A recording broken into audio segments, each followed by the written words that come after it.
चीन के बीजिंग शहर में एक ऐसी घटना घटने का दावा किया जाता है जिसकी वजह से आज भी देर रात लोग बसेस में सफर करने से डरते हैं।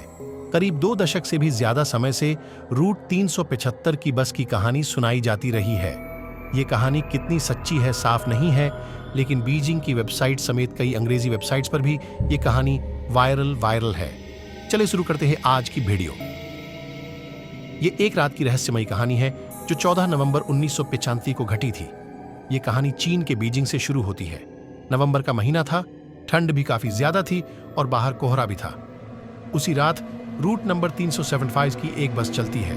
चीन की बस नंबर 375 अपने निर्धारित समय पर युआन मिंगहुआन्स बस टर्मिनल से शंगशान फ्रेग्रेंट हिल के लिए निकलती है।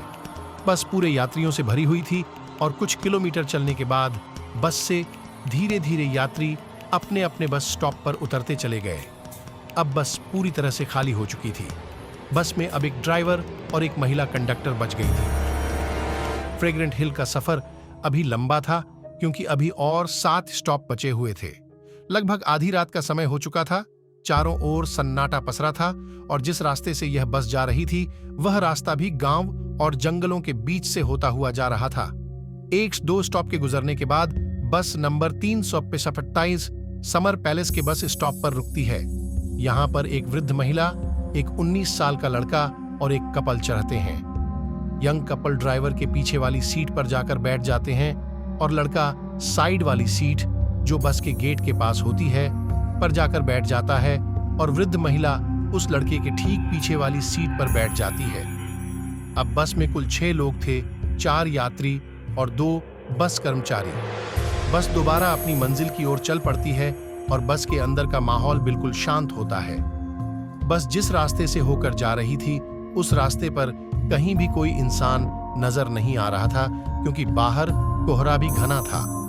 लगभग 4 स्टॉप गुजरने के बाद बस के ड्राइवर को 2 लोग सड़क किनारे खड़े नजर आए।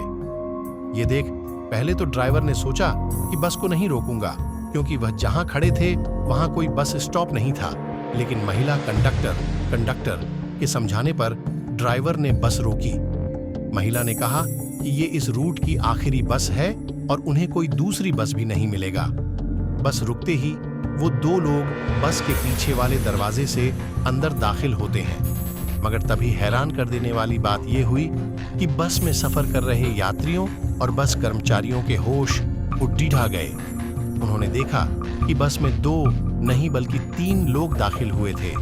उनमें से 2 व्यक्तियों के चेहरे बिल्कुल सफेद थे। तीसरे व्यक्ति को उन्होंने अपने कंधे के सहारे देकर खड़ा रखा था। तीसरे व्यक्ति का सर नीचे की ओर था, बाल बिखरे हुए और उसका चेहरा बिल्कुल ढका हुआ था। तीनों लोगों ने चीन के प्राचीन काल के कपड़े पहने हुए थे। यह तीनों पैसेंजर बस के सबसे पीछे वाली सीट पर जाकर बैठ गए। बस में अशांति न फैले इसलिए महिला कंडक्टर ने लोगों को समझाया। उसने कहा कि हो सकता है ये लोग किसी नाटक कंपनी में काम करते हों और देर रात होने की वजह से घर जाने की जल्दी में अपने कपड़े उतारना भूल गए हों। बस नंबर 375 आगे की ओर बढ़ी। अब बस में कुल 9 लोग सवार थे। बस में पहले से जो वृद्ध महिला सफर कर रही थी वह बार बार पीछ की तरफ मुड़कर देख रही थी।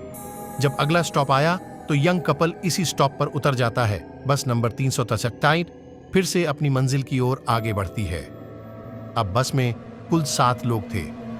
अभी भी वह वृद्ध महिला बार बार मुड़कर उन 3 लोगों को देख रही थी। वे लोग उनको कुछ अजीब लग रहे थे, मगर बस में मौजूद बाकी सारे लोग अपने आप में व्यस्त थे।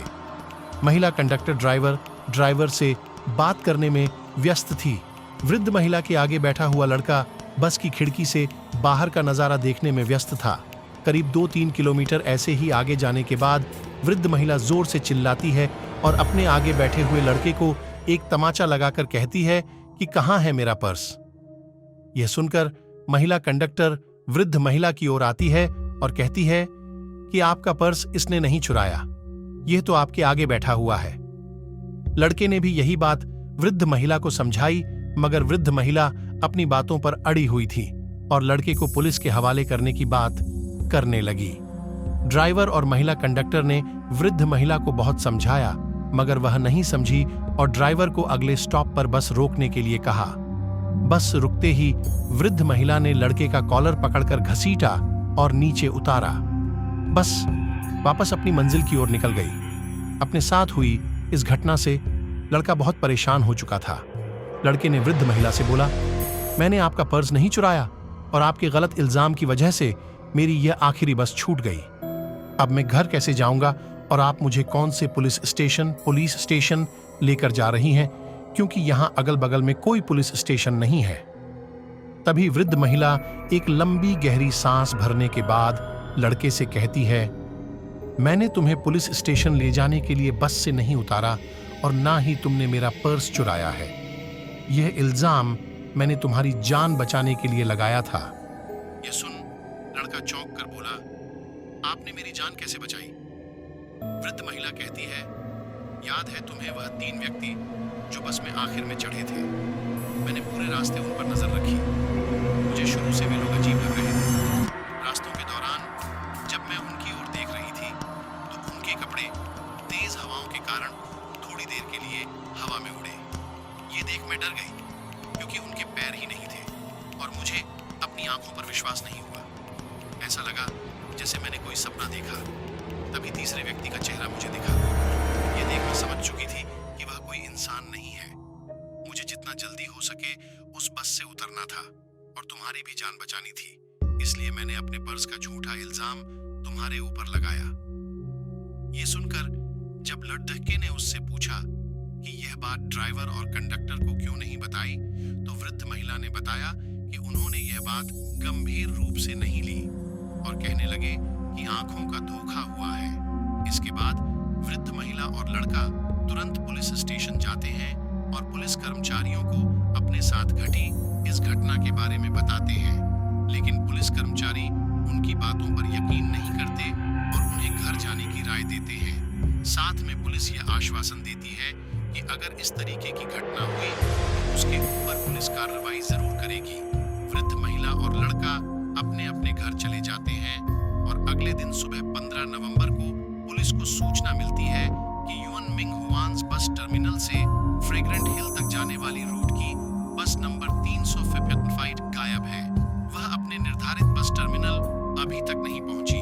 पुलिस को यह सूचना मिलने के बाद यह समझ आ गया था कि वृद्ध महिला और वह लड़का जो कह रहे थे वह सच था। तुरंत पुलिस वृद्ध महिला और लड़के को पुलिस स्टेशन बुलाती है और उनकी बताई बात को रिकॉर्ड करती है। देखते ही देखते पूरे चीन के बीजिंग में यह खबर आग की तरह फैल गई कि रूट नंबर 375 की बस गायब है। पुलिस की काफी मशक्कत और छानबीन करने के बाद भी बस नंबर 375 की कोई जानकारी नहीं मिल रही थी। यहाँ तक कि पुलिस ने सारे सीसीटीवी कैमरे खंगाले, मगर कहीं भी उस बस का नामो निशान नहीं था। 16 नवंबर को पुलिस को सूचना मिलती है कि एक बस नदी में गिरी हुई है। पुलिस मौके पर जाती है और उस बस को नदी से बाहर निकलती है। पुलिस यह देख चौंक जाती है, क्योंकि जो बस नदी में गिरी हुई थी वह बस नंबर 375 थी। यह बस फ्रेग्रेंट हिल से करीब 100 किलोमीटर दूर एक नदी में मिली। पुलिस क्रेन की मदद से उस बस को नदी से बाहर निकालती है। बस के अंदर कुल 2 मरे हुए लोगों की लाश थी, जिनमें एक ड्राइवर और एक महिला कंडक्टर शामिल थे। चौंकाने वाली बात यह थी कि उन दोनों की लाशें, कंडक्टर और ड्राइवर, बिल्कुल ठीक थीं, लेकिन बाकी की 3 लाशें पूरी तरह से आइसडीएच चुकी थीं। उन लाशों से बहुत बदबू आ रही थी। अभी तो और भी बहुत सारी चीजें चौंकाने वाली थीं। डिपो से संपर्क करने पर बताया गया कि बस में इतना फ्यूल नहीं था कि वह 100 किलोमीटर आगे तक जा सकती थी। जब पुलिस वालों ने बस के फ्यूल टैंक को खोलकर देखा तो फ्यूल टैंक ताजे खून से भरे हुए थे। रूट में जितने भी सीसीटीवी लगे हुए थे, उनमें से एक भी सीसीटीवी में वो बस कैद नहीं हुई। यह घटना 1995 की सबसे बड़ी घटना थी और इस घटना को ग्लोबल टाइम्स के अखबार ने अपने चैनल पर दिखाया था। बाल बाल बचे वृद्ध महिला और उस लड़के को लोग भाग्यशाली, लकी समझने लगे। लेकिन सवाल आज भी यही है कि आखिर कौन थे वो 3 लोग? क्या वो इंसान नहीं थे या क्या वो सचमुच भूत थे? दोस्तों ये थी आज की कहानी। मैं उम्मीद करता हूँ आपको वीडियो अच्छा लगा होगा। अगर आपको वीडियो अच्छा लगा हो तो वीडियो को लाइक करना, नीचे कमेंट सेक्शन में कमेंट जरूर करना और अपने दोस्तों के साथ भी शेयर करना। और अभी तक हमारे चैनल को सब्सक्राइब नहीं किया है तो चैनल को भी सब्सक्राइब जरूर कर देना।